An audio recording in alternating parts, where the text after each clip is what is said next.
Nir, welcome again. Thank you. Author of Hooked.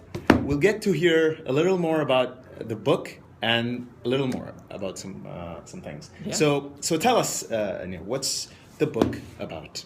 So Hooked is really about what makes products and services so habit-forming. So when you think about Facebook and Snapchat and Instagram and WhatsApp and Slack, how are these products so habit-forming? And it turns out that what keeps us coming back is not an accident. It's not, nobody got lucky. It's by design. And so that's what I talk about in Hooked, is really about how can we use the psychology of what makes these products so sticky to build better products and services ourselves. Okay, you mentioned in the workshop that there's a framework that you use to create this hook. Mm-hmm. What's that framework? Sure. So the book is really based on this hook model, which is this 4-step process in the customer journey, in the experience of the customer. It's built into the product that goes from a trigger to an action to a reward and finally to an investment. And it's through successive cycles through these hooks that our preferences are shaped and our tastes are formed. So a trigger would be something like an external trigger tells the user what to do next. Click here, buy now, some kind of notification that tells you to use the app. The action is to just do that simple behavior, open the app, scroll a feed, push a play button, for example. Then there's the variable reward, which is what gives the user what they came for, what scratches the user's itch, and yet leaves them wanting more.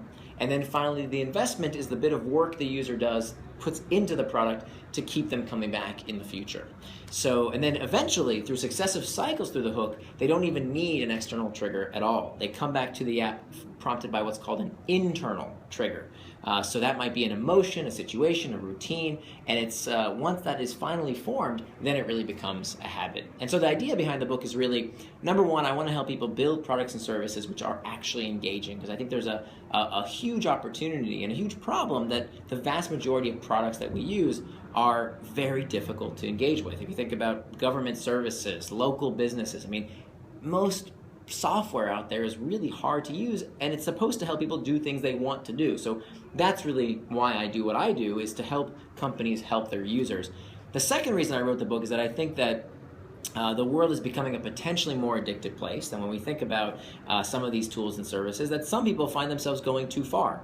Now, I'm one of them as well. I sometimes find that I use Facebook and Twitter and Snapchat too much, and sometimes it's harmful to me. Now, most people, I think, will moderate their use, but I think it's important to understand how these products are built so that we can put it in its place, so that we can break the hooks to habits that don't serve us in our life. So since you mentioned it, the difference between a habit and an addiction. Right.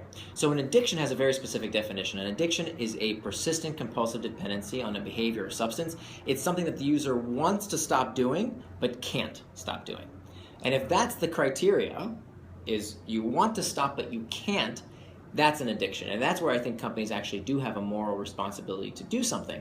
But when I hear people like me saying, oh, Facebook is so good, I want to use it all the time, you know, if it harms you, if it doesn't harm you and you can stop, then really you shouldn't be complaining. You should just use some self-control to put it in its place. But really, that's what a habit is. A habit is when a product is so good, it's so engaging, we want to use it. You know why? Because it makes our life better, right? Like, we want to use it because it makes us happy, right? People watching Periscope right now, or coming in from Twitter, these products are good, they're engaging, that's progress, that's not a problem. Except when it isn't, except when it is a full-fledged addiction, and when it meets that test of harming the user and they can't stop, then I think companies should help their individuals. Awesome. So if we were to say, you know, many authors have looked at habits, like Charles Duhigg's The Power of Habit. Right. How does that, and he had a model of, you know, breaking up on habits. So how does that fit with Hooked? Right. So I read actually Charles' book, and it was a great inspiration for what I did. My background was that I started 2 companies, and I was looking for a product-focused book. I was looking for a book that teaches businesses how to apply some of the research that he talked about in his book. Power of Habit is kind of a mainstream book. It's great for piquing people's interest. It's great for conversation, but it's not very practical. And that's what I was kind of looking for. I wanted a how-to manual, and so that's why I called my book How to Build the Products. So it's not really a book for somebody who's not in business. It's nice, it might be interesting, but it's really focused at the kind of person I used to be at a company, struggling to build a product or service that I knew would benefit people's lives if I could get them to use it. And so that's really the focus of my book. And there's a lot of differences between the model. If you look at the general research on habits, it doesn't talk about internal triggers versus external triggers. It doesn't talk about variable rewards. It doesn't talk about how to make the action easier, and it doesn't talk at all about investment. So there's a lot that's different in applying forming habits to personal behaviors versus product behaviors. Okay.